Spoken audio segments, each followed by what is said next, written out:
जय श्री राम। हमारे बुंदेलखंड की धरती में और यहाँ के बुंदेलखंड वासियों में बहुत ऊर्जा है, बहुत शक्ति है। तो एक बार पूरे जोर शोर से हम अपने रामलला को याद करेंगे, बोलेंगे जय श्री राम। अरे मैं अकेले होकर इतनी तेज आवाज में दहाड़ सकती हूँ, हम सब अगर साथ में मिल जाए सकता है।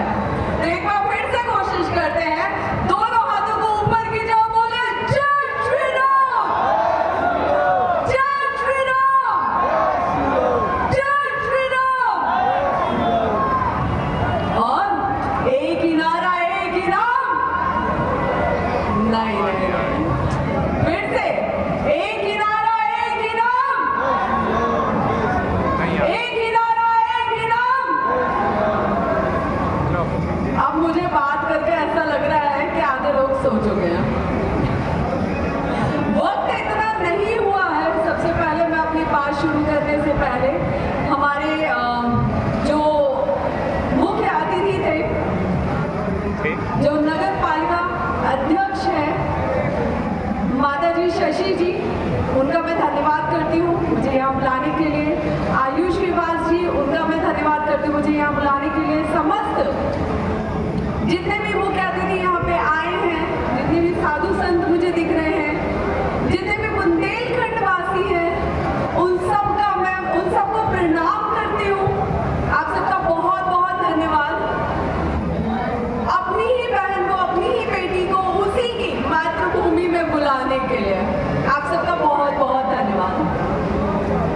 ये जो जल विहार महोत्सव है, जो जल विहार रैलियां पूरी निकलती है, यात्रा पूरी निकलती है, जिसका हम सब हर साल बढ़ चढ़ के हिस्सा बनते हैं, जिसको बहुत ज्यादा भव्य और दिव्य बनाते हैं, जिसका हमेशा वर्णन इतिहास में लिखा जाता है कि इस साल की जल विहार यात्रा इतनी भव्य रही, उसे और ज्यादा भव्य बनाने के लिए आप सबका धन्यवाद।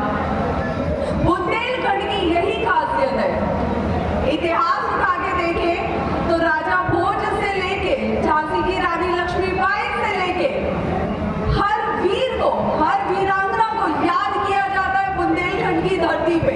आज भी हम याद करते हैं और उसी तरह हर साल आने वाले कल में हम पिछले साल का इतिहास भी याद रखते हैं। आज आप लोगों के सामने अगर मैं हूँ और आप लोगों से बात कर पा रही हूँ, आप लोगों के बीच का हिस्सा हूँ, तो वो इसलिए क्योंकि मेरे माता पिता ने कभी भी ये जिद नहीं पकड़ी कि हमें अपनी बेटी की शादी 18 साल में करवानी है। अब यहाँ से हो सकता है कुछ लोगों को मेरी बात उचित ना लगे, लेकिन मैं बहुत ही सत्य वचन आज बोलने वाली हूँ।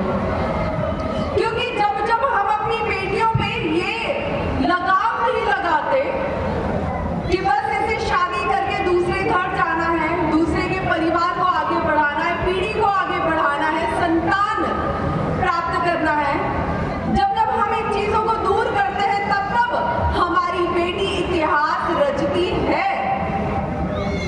मैं भी इसी तरह से निकली हूँ। मेरा जन्म स्थान, मैं जहाँ से हूँ, वो धवाकर है, मौरानीपुर है। मैं आप ही लोगों के बीच की हूँ, लेकिन मेरे माता पिता का एक फैसला, जिसकी वजह से आज आप लोगों ने मुझे यहाँ बुलाया है, जिसकी वजह से आज हर्षा रिछारिया की पहचान पूरे विश्व में है, और वो यही है कि हमें अपनी बेटी को आगे बढ़ाना है, हमें अपनी बेटी को पढ़ाना है, हमें अपनी बेटी को इतना सशक्त बनाना है कि उसे किसी की जरूरत ना पड़े, वो दूसरों के दम में ना जिए, वो अपनी शर्तों पे जिए। बेटी होना बहुत सौभाग्य की बात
अगर नहीं बताएंगे आप अपने बच्चों को पद्मावती का जौहर, अगर नहीं बताएंगे आप अपने बच्चों को पद्मावती का जौहर, तो ढूंढ लेंगे गैर धर्म में वो अपना शौहर।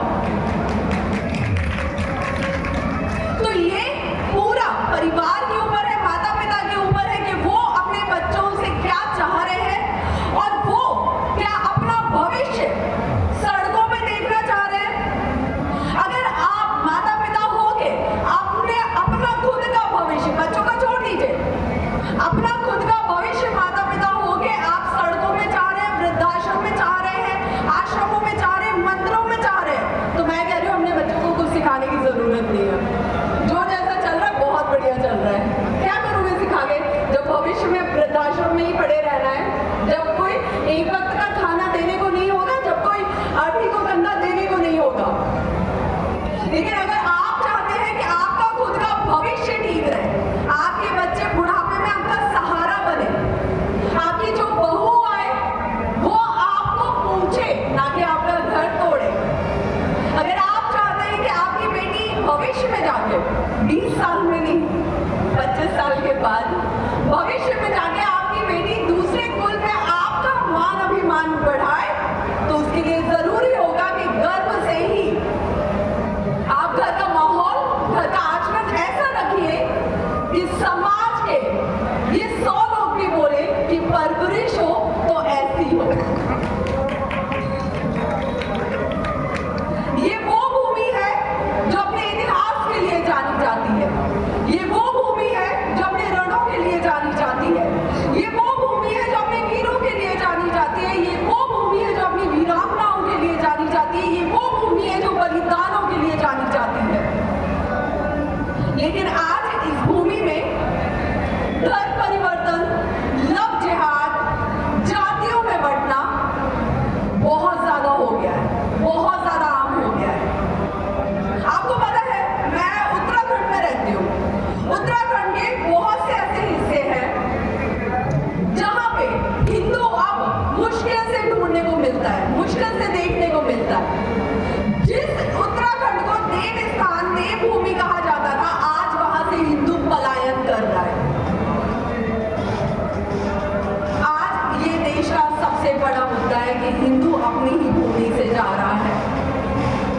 हमारे वीरों ने, हमारी वीरांगनाओं ने सिर्फ अंग्रेजों से लड़ाई नहीं की है, मुगलों से भी लड़ाई की है।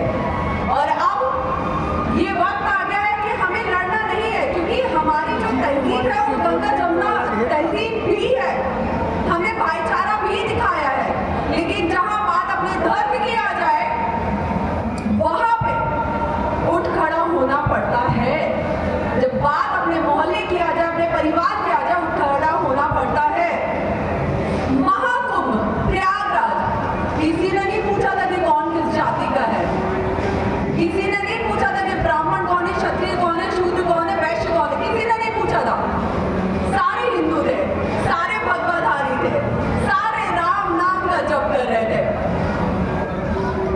ये हमारी एकता है और ये हमारी पहचान है, और यही हम चाहते हैं कि हमें अपने बुंदेलखंड में देखने को मिले। जब हम जातियों से उठ के अपने बच्चों को सही परवरिश के साथ बड़ा करें और उन्हें अपने धर्म से, अपनी जड़ों से, अपनी संस्कृति से, अपने रीति रिवाजों से मजबूत करें, सशक्त करें, और अपनी बेटियों पे शादी का दबाव बनाना बंद करें। क्योंकि आपकी बेटियां सिर्फ शादी करके बच्चे पैदा करने के लिए नहीं हुई है, वो इस समाज में एक बड़ा बदलाव लाने के लिए हुई है। क्योंकि आज अगर मेरे माता पिता ने मेरी शादी भी कम उम्र में कर दी होती, तो शायद आज मैं आपके सामने नहीं होती। तो अपनी बेटियों को मजबूत करें, सशक्त करें, अपने धर्म को आगे बढ़ाएं। और अंत में कि बुंदेलखंड को मैं बहुत बहुत प्रगतिशील रहा है हमेशा, लेकिन और प्रगति करते देखना चाहती हूँ। वैसे इसमें बहुत ज़्यादा डेवलपमेंट मैंने देखे हैं, प्रगति होते हुए, मैं बार बार वही बोल रही हूँ। लेकिन अब सरकार से मेरा निवेदन है कि यहाँ पे बिजली की एक जो छोटी सी समस्या अभी मुझे पता चली है जो हो रही है, उसमें थोड़ा सा हम काम करेंगे और लोगों में, ताकि